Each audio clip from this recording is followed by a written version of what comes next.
Hello everyone, welcome to sleepy classes. कैसे हैं आप लोग? होपफुली अच्छे होंगे। तो आज जो है अगेन एक बहुत ही इंपॉर्टेंट करंट अफेयर्स का न्यूज़ यहाँ पर कवर करने वाले हैं। अब ये न्यूज़ है आपका किससे रिलेटेड? ये है इकॉनमी से रिलेटेड।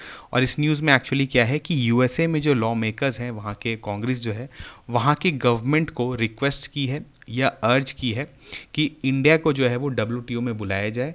क्यों? क्योंकि इंडिया ने जो है वो वीट सब्सिडी को है एक्सीड कर दिया है और वो जो है वर्ल्ड ट्रेड ऑर्गेनाइजेशन के जो ट्रेड लॉज हैं उसको वायलेट कर रही है। अब हम लोग इस पूरे न्यूज़ का बैकग्राउंड भी देखेंगे और एक एक चीज़ को ध्यान से यहाँ पर देखेंगे कि आपका पूरा कंसेप्ट जो है इस पर क्लियर हो जाए। तो चलिए करते हैं स्टार्ट।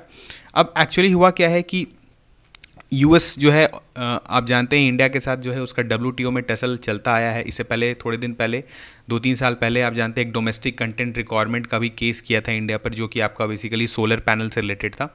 तो इंडिया और यूएसए का जो है काफ़ी ज़्यादा आप कह सकते हैं ट्रेड बैटल्स या जो डिस्प्यूट जो होता है वो वर्ल्ड ट्रेड ऑर्गेनाइजेशन में चलते रहता है। तो वैसा ही कुछ एक डिस्प्यूट फिर से अराइज हो रहा है कि वहाँ के लॉ मेकर्स ने, वहाँ का जो एक प्रेशर ग्रुप है बहुत इंपॉर्टेंट है, यूएस वीट एसोसिएट्स, इन्होंने भी गवर्नमेंट को काफ़ी दिन से बोल रखा है कि जो इंडिया जो है, जो हमारे यहाँ कंट्री में जो एमएसपी सिस्टम है, जो हम लोग सब्सिडाइज करते हैं अपने फूड प्रोडक्ट्स को या जो हमारा जो प्रोड्यूस होता है, तो उनका क्लेम क्या है कि India is subsidising it's farmer over half of the value of the production of wheat. Means जो भी हम लोग को वैल्यू लग रहा है वीट प्रोड्यूस करने में, उसका हाफ जो है वो गवर्नमेंट दे रही है। तो ये बहुत बड़ा क्लेम है। इससे आप जानते हैं क्या होता है, ऑब्वियसली जो है ट्रेड डिस्टॉर्ट होता है। इसको हम लोग आगे देखेंगे कि कैसे सब्सिडी से आपका ट्रेड डिस्टॉर्ट होता है। तो ये जो है यूएसए का स्टैंड है कि इंडिया को जो है ड्रैग करेगी। अभी किया नहीं है, हो सकता है फ्यूचर में केस करे वहाँ पर कि आप इंडिया जो है इस तरह के सब्सिडी को मिनिमाइज़ करे या आप आपका एबॉलिश करे। तो चलिए हम लोग देखते हैं इसका कुछ बैकग्राउंड क्या है, हिस्ट्री कैसे है, ट्रेड डिस्टॉर्टिंग कैसे काम करता है। तो आप जानते हैं वर्ल्ड ओवर हम लोग जो है एक्सपोर्ट इंपोर्ट करते रहते हैं, क्योंकि एक कंट्री के पास सारा कमोडिटीज़ नहीं होता है। चाहे वो कमोडिटीज़ हो या सर्विसेज हो, वो एक दूसरे से जो है ट्रांसफ़र होता है एक दूसरे कंट्री से दूसरे कंट्री में। तो एक्सपोर्ट और इंपोर्ट का एक रिजिम जो है वो ऑल ओवर वर्ल्ड एग्जिस्ट करता है। अब ये रिजिम्स जो है, जो वर्ल्ड ओवर ट्रेड चलता है, तो इसका क्या होगा, ऑब्वियसली जब कोई बहुत बड़ा सिस्टम चल रहा होता है तो वो लॉ से चलता है। कुछ लॉज होते हैं, कुछ रूल्स होते हैं, बाय रूल्स। तो आप जानते हैं बहुत सारे फ्री ट्रेड एग्रीमेंट्स हैं और आपस में भी कंट्री एग्रीमेंट्स करते हैं। लेकिन ओवरऑल ट्रेड के लिए आप जानते हैं एक जनरलिस्टिक प्रिंसिपल है, जो कि आपका किसके द्वारा फ्रेम किया जाता है? डब्ल्यूटीओ, वर्ल्ड ट्रेड ऑर्गेनाइजेशन जो है वो एक जनरल रूल फ्रेम करती है, चाहे वो ट्रेड से रिलेटेड हो, इंटेलेक्चुअल प्रॉपर्टी से रिलेटेड हो, सर्विसेज से रिलेटेड हो, सब्सिडी से रिलेटेड हो। तो इन सब रूल्स एक तरह से रूल बाउंड सिस्टम रहता है जिसके विद इन जो है पूरे वर्ल्ड में एक्सपोर्ट और इंपोर्ट चलता है। ठीक है। अब यहाँ पर हम लोग देखते हैं कि डब्ल्यूटीओ का जो है आप ओरिजिन आप जानते हैं, जैसे कि 1947 88 48 के आसपास जो है, आप जब सेकेंड वर्ल्ड वॉर जब एंड हुआ आपका, तो उसके बाद ब्रेटन वुड ऑर्गेनाइजेशंस का जो है जन्म हुआ था एक तरह से, जैसे यूएन आपका, फिर वर्ल्ड बैंक, आईएमएफ। तो इस तरह की ऑर्गेनाइजेशंस को इसलिए बनाया गया था कि ओवरऑल वर्ल्ड में इकोनॉमिक स्टेबिलिटी रहे। और इकोनॉमिक स्टेबिलिटी में एक बहुत बड़ा पार्ट जो है वो ट्रेड का है। तो उस समय एक जीएटीटी भी बना था, जिसको बोलते हैं general agreement on trade and tariff, जो कि लेटर ऑन आप जानते हैं 94 में और बेसिकली 95 में एक मैराकेश एग्रीमेंट साइन हुआ था बिटवीन कंट्रीज, जिस ऑर्गेनाइजेशन को जो है कन्वर्ट कर दिया गया था डब्ल्यूटीओ में। अब डब्ल्यूटीओ का काम क्या था कि वो वर्ल्ड ओवर जितने भी कंट्रीज हैं, चाहे वो डेवलप्ड कंट्रीज हो या डेवलपिंग कंट्रीज हो, उनके बीच में जो ट्रेड हो रहा है वो बेसिकली रूल बेस्ड ट्रेड हो और एक आपको सारे कंट्रीज़ को जो है वो इक्वल अपॉर्चुनिटी मिले कि वो अपना ट्रेड एक्सपैंड कर सकें। ठीक है। और इसमें भी क्या था कि इसमें डिफरेंशियल ट्रीटमेंट भी होता था, जैसे कि डेवलपिंग कंट्रीज़ को थोड़ा हेल्प करना रहता था, मतलब हेल्प मिलता था। डेवलप्ड कंट्रीज़ जो है उनको हेल्प करना रहता था डेवलपिंग कंट्रीज़ को। तो बहुत सारा इसमें रूल बेस्ड सिस्टम जो है इसके बाद स्टार्ट हो गया। आप इसके अंदर जानते हैं गैट एक खुद ही एक एग्रीमेंट है, फिर गैटस था, general agreement on trade and services, फिर ट्रिप्स है जो कि आप जानते हैं इंटेलेक्चुअल प्रॉपर्टी से रिलेटेड है। फिर देखेंगे हम लोग कैसे एग्रीकल्चर पे भी कुछ एग्रीमेंट्स हुआ। तो सारा जो है बेसिकली रूल बेस्ड सिस्टम जो है वो स्टैब्लिश हो गया, क्योंकि आप जानते हैं क्योंकि जो वर्ल्ड वॉर 1 और वर्ल्ड वॉर 2 हुआ था, बेसिकली उसका जो स्टार्ट या जेनेसिस आप बोल सकते हैं वो ट्रेड वॉर से हुआ था। तो अब कंट्रीज़ ये नहीं चाहती थी कि हमारे बीच में ट्रेड वॉर अगेन हो। क्यों? क्योंकि फिर ट्रेड वॉर जो है अगर वो थोड़ा सा ज़्यादा बढ़ जाए तो फिर वो अगेन जो है वो आप जानते हैं स्ट्रैटेजिक प्रॉब्लम क्रिएट कर सकता है। चलिए हम लोग आगे देखते हैं। अब होता क्या है कि यहाँ पर एक, अब जब हम लोग देखेंगे इसको, खास करके हम लोग का जो अभी हम लोग इस न्यूज़ के रिस्पेक्ट में देख रहे हैं वो है बेसिकली आपका एग्रीकल्चर से रिलेटेड। तो अब एग्रीकल्चर की जब भी बात होती है तो कुछ ट्रेड डिस्टॉर्टिंग सब्सिडीज़ की बात होती है, तो हम लोग उसको देखेंगे वो क्या है। पहले हम लोग देखते हैं कि ट्रेड बैरियर्स जो है वो आपके कैसे काम करते हैं। चलिए एक एग्जाम्पल लेते हैं, एक कंट्री ए है और एक कंट्री बी है, ठीक है, दो कंट्री है, इनके बीच में आपस जो है वो ट्रेड एक्सपोर्ट इंपोर्ट चल रहा है। अब कंट्री ए ने जो है अचानक से सोचा कि हम जो है टैरिफ इंक्रीज कर देते हैं। हम लोग एग्रीकल्चर प्रोड्यूस का अगर बात करें तो एग्जांपल ले लीजिए वीट का ही यहाँ पर। तो अगर वीट है तो कंट्री ए ने डिसाइड किया कि हम जो है अपने वीट पर टैरिफ इंक्रीज कर देते हैं। मींस अगर ये कंट्री बी जो एक्सपोर्ट करेगी कंट्री ए को, तो वहाँ पर अब क्या होगा, परसेंटेज ऑफ जो आप कह सकते हैं जो इम्पोर्ट ड्यूटी लगेगा वो इंक्रीज हो जाएगा। तो अब क्या होगा, कंट्री बी का जो वीट है वो कंट्री ए में महंगा हो जाएगा। तो इस तरह से आप कह सकते हैं कि इसका जो है जो प्रोडक्ट है वो मार्केट कॉम्पिटिटेंट नहीं रहेगा, क्योंकि दूसरे जो उनके डोमेस्टिक प्रोडक्ट्स होंगे वो सस्ते में मिल रहे होंगे, तो इनका वीट जो है वो नहीं बिकेगा। तो इस तरह के बैरियर्स को हम लोग बोलते हैं टैरिफ बैरियर। जब आप टैरिफ इंक्रीज कर दें तो आपको ऑब्वियसली जो है वॉल्यूम ऑफ एक्सपोर्ट और इम्पोर्ट जो है वो घट या बढ़ सकता है। अगेन अब इसके अलावा क्या होता है कि आप इनडायरेक्टली भी जो है आप किसी तरह से ट्रेड डिस्टॉर्ट कर सकते हैं। कैसे? फॉर एग्जांपल सोचिए जैसे कंट्री ए है और कंट्री बी है। अब कंट्री बी ने क्या सोचा कि उसके यहाँ जो वीट प्रोड्यूस हो रहा है, ठीक है, जो भी वीट प्रोड्यूस हो रहा है, तो वीट प्रोड्यूस करने में आप जानते हैं फार्मर्स को लैंड लगता है, फर्टिलाइजर लगता है, टेक्नोलॉजी लगता है, तो या फिर पैसा भी लगता है। तो यहाँ की गवर्नमेंट ने क्या किया कि वो वहाँ के फार्मर्स को पैसा देना स्टार्ट किया, कुछ ज़्यादा पैसा देना स्टार्ट किया, नॉर्मल टाइम से ज़्यादा। तो अब क्या हुआ कि यहाँ पर जो वीट प्रोडक्शन है ये काफ़ी सस्ता हो गया, काफ़ी सस्ता हो गया। तो अब जो ये एक्सपोर्ट भी करने लगे, इस कंट्री में काफ़ी सस्ता एक्सपोर्ट होने लगा। तो यहाँ पर अब क्या हुआ कि कंट्री ए में जो है कंट्री बी का वीट जो है वो काफ़ी सस्ता मिलने लगा।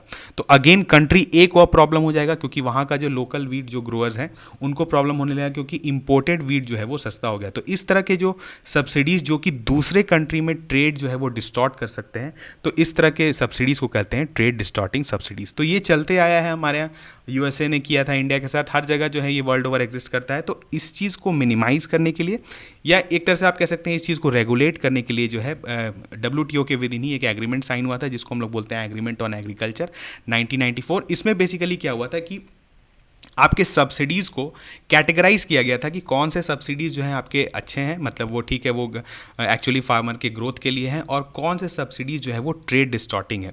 और इस एग्रीमेंट का मेन मोटिव क्या था कि remove trade barriers and promote transparent market access and integration of global markets. ये हुआ था कि ओवरऑल जो है एग्रीकल्चर मार्केट का डेवलपमेंट हो, डेवलपिंग कंट्रीज़ को भी फ़ायदा हो और डेवलप कंट्रीज़ को भी फ़ायदा हो। अब चलिए हम लोग देखते हैं कि क्या था इसमें। अब इसमें मेजरली जो है जो इसमें सब्सिडीज़ हैं उनको कैटेगराइज किया गया था 3 बॉक्सेस में। आप अक्सर इनसे जो है क्वेश्चन देखते होंगे, एक होता है ग्रीन बॉक्स, एक होता है एम्बर बॉक्स, एक होता है ब्लू बॉक्स। अब सबसे ज़्यादा जो कंटेंशियस इशू है वो है आपका एम्बर बॉक्स में जो है, जो अभी यूएसए जो क्लेम कर रही है इंडिया को कि जो वो अपना, आप देख सकते हैं सब्सिडी वाला जो लिमिट है उसको ब्रीच कर रही है। तो वो कौन सा लिमिट है, ये जो 10, ये आप देखेंगे ये जो है 5% और 10% का जो लिमिट है। इसमें होता क्या है कि जो इस बॉक्स के अंदर जो सब्सिडीज़ हैं वो बेसिकली वो जैसे क्रॉप रिलेटेड सब्सिडीज़, जैसे हम लोग MSP देते हैं, तो उस तरह के सब्सिडीज़ को जो है इस बॉक्स में डाला जाता है। और इस पर क्या है कि इस तरह के सब्सिडीज़ का एक लिमिट रखा गया है कि डेवलप्ड कंट्रीज़ जो है वो 5% और 10% जो, और डेवलपिंग कंट्रीज़ के लिए 10%। 5% किसका, उनका टोटल प्रोडक्शन का वैल्यू जो होता है उसका 5% जो है subsidy government developed countries they सकती है, और उसका 10% जो है वो डेवलपिंग कंट्रीज दे सकती है, ठीक है। तो अब जो यहाँ पर जो यूएसए का क्लेम है, उनका कहना है कि ये जो 10% वाला जो लिमिट है इंडिया इसको ब्रीच कर रहा है। तो यानी एक तरह से क्या कर रहा है, ये WTO का जो रूल्स है, जो एग्रीमेंट ऑफ ऑन एग्रीकल्चर है, उसका वायलेशन हो रहा है। और दूसरा जो बॉक्सेस है, देखिए ग्रीन बॉक्स को भी किया गया। ग्रीन बॉक्स बेसिकली वैसा सब्सिडी है जिसको नॉन डिस्टॉर्टिंग कहा जाता है। ये वैसे सब्सिडी हैं जो कि आपके एग्रीकल्चर के ओवरऑल इन्हांसमेंट के लिए दिया जाता है, जैसे कि आपका R&D में हुआ, कोई मशीनरी में हुआ। तो इस तरह के सब्सिडीज़ को जो है नॉन डिस्टॉर्टिंग माना गया है। अब हम लोग आगे देखेंगे कि इस बॉक्स को जो है डेवलप्ड कंट्रीज़ कैसे यूज़ करती है अपने बेनिफिट के लिए। तीसरा जो है आपका ब्लू है, बेसिकली ये क्या होता है, ये आपका प्रोडक्शन लिमिट करने के लिए एक सब्सिडी होता है। तो अगर आप इसके बारे में डिटेल में जानना चाहते हैं तो हमारा जो एक लेक्चर है इकोनॉमी का, आप उसमें जाके देख सकते हैं। इस बॉक्सेस को हम लोग ने डिटेल में वहाँ पर डील किया है। लेकिन अभी जो हम लोग बेसिकली देखेंगे वो होता है मेनली जो कंटेंशियस है, बेसिकली ग्रीन और एम्बर। अब होता क्या है, देखिए कि जो डेवलप कंट्रीज़ हैं जैसे यूएसए, वहाँ पर ऑब्वियसली जो फार्मर्स हैं वो काफ़ी डेवलप्ड है, काफ़ी प्रोग्रेसिव है। तो अब ये जो यहाँ की जो गवर्नमेंट है ये क्या करती है, ये सारा जो सब्सिडीज़ क्लेम करती हैं वो करती हैं in the section of green box. Green box basically क्या हुआ कि आप R&D के लिए ले लीजिए, ठीक है, न्यू मशीनरी के लिए ले लीजिए, या कुछ नया आप इनिशिएटिव कर रहे हैं एग्रीकल्चर में, कोई एडवांसमेंट कर रहे हैं, तो उसमें जो गवर्नमेंट इन्वेस्टमेंट करती है वो जो है यहाँ पर ग्रीन बॉक्स में डाल देती है। तो अब क्या होता है कि यहाँ की गवर्नमेंट जो है इनडायरेक्टली पैसा जो है फार्मर्स को दे रही है, लेकिन वो क्लेम करती है कि हम इसको ग्रीन बॉक्स में दे रहे हैं, इसी कारण ये ट्रेड डिस्टॉर्टिंग नहीं है। वही ऑन दी अदर साइड जब आपकी इंडियन गवर्नमेंट या बाकी कोई भी डेवलपिंग कंट्रीज़ के जो गवर्नमेंट है वो क्या करते हैं, वो बेसिकली सपोर्ट देते हैं। जैसे इंडिया में MSP है, MSP क्या होता है आप जानते हैं कि हाँ, जो भी आपका स्टार्ट होता है जब भी प्लांटेशन, उससे पहले जो है गवर्नमेंट एक मिनिमम सपोर्ट प्राइस अनाउंस करती है जो कि उतना पैसा जो है वो फार्मर्स को देगी। और आप हमारे यहाँ जो जानते हैं बेसिकली जो वीट और राइस जो है वो मेजरली डिपेंडेंट है ऑन MSP सिस्टम, ठीक है। इसमें जो है ये काफ़ी रिसेंट न्यूज़ में भी रहा था, तो आप इसको डेफिनेटली आप इसके बारे में जानते होंगे। लेकिन जैसे ही आप देखते हैं अब यहाँ के फार्मर्स को ऑब्वियसली MSP जो है वो बहुत इंपॉर्टेंट है, क्योंकि आप जानते हैं यहाँ पे मार्जिनल फार्मर्स है, स्मॉल फार्मर्स हैं, यहाँ पे बहुत ही टेक्निकली एडवांस फार्मर्स नहीं है, तो इसी कारण इन लोग को प्राइस सपोर्ट और मार्केट, आप एक तरह से कह सकते हैं यहाँ पे मार्केट भी उतना डेवलप्ड नहीं है। तो बहुत सारा रीजन है जिसके वजह से गवर्नमेंट को यहाँ पर जो है फार्मर्स को सपोर्ट देना पड़ता है, और ये किसके थ्रू देती है, MSP या फिर फर्टिलाइजर सब्सिडी, इस तरह की चीज़। लेकिन जैसे ही गवर्नमेंट इस पर दे रही है, जो अभी दे रही है, तो इस पर क्या होता है, डेवलप्ड कंट्रीज जो है वो क्लेम करने लगती है कि ये गलत है, आप गलत कर रहे हैं, आप ये जो है ट्रेड डिस्टॉर्ट कर रहे हैं। तो ओवरऑल जो है फिर आपका कहना रहता है, उनका कहना रहता है कि ये जो है आपका जो भी सब्सिडीज़ आप दे रहे हैं ये एक तरह से ट्रेड डिस्टॉर्टिंग है, और ये जो है आपके एम्बर बॉक्स के अंदर आता है। तो आप इसको या तो लिमिट के अंदर रखिए या धीरे धीरे जो है इसको एबॉलिश करिए, तभी जो है आपका, आप एक कहेंगे कि आप WTO का रूल्स फॉलो कर रहे हैं। तो यही इशू हुआ है अभी USA ने जो क्लेम किया है कि इंडिया जो है वो अपना MSP का जो है जो लिमिट है उसको क्रॉस कर रहा है, और वीट का जो प्रोडक्शन का जो कॉस्ट है उसका ऑलमोस्ट 50% जो है वो सब्सिडाइज कर रहा है, जो कि आपके WTO रूल्स को वायलेट कर रहा है। लेकिन इंडिया का स्टैंड क्या है कि इंडिया बेसिकली क्लेम करती है कि वो जो है एक डेवलपिंग कंट्री है, यहाँ के फार्मर्स को अभी नीड है इसका MSP का। तो ऑब्वियसली जो है ये दोनों केस चलेगा, और ये जो केस जाएगा आपका WTO में, जहाँ पर आपका जो सेटलमेंट जो बॉडी है वो उस पर डिस्प्यूट रिजोल्यूशन होगा वहाँ पर, और फिर हम लोग देखेंगे कि इसमें एक्चुअली क्या होता है, क्या डेवलपमेंट होता है, उसको भी हम लोग न्यूज़ में कवर करेंगे।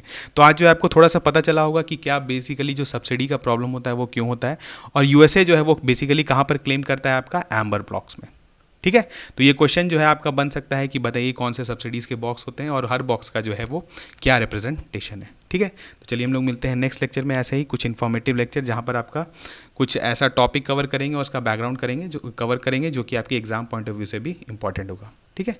तब तक थैंक यू।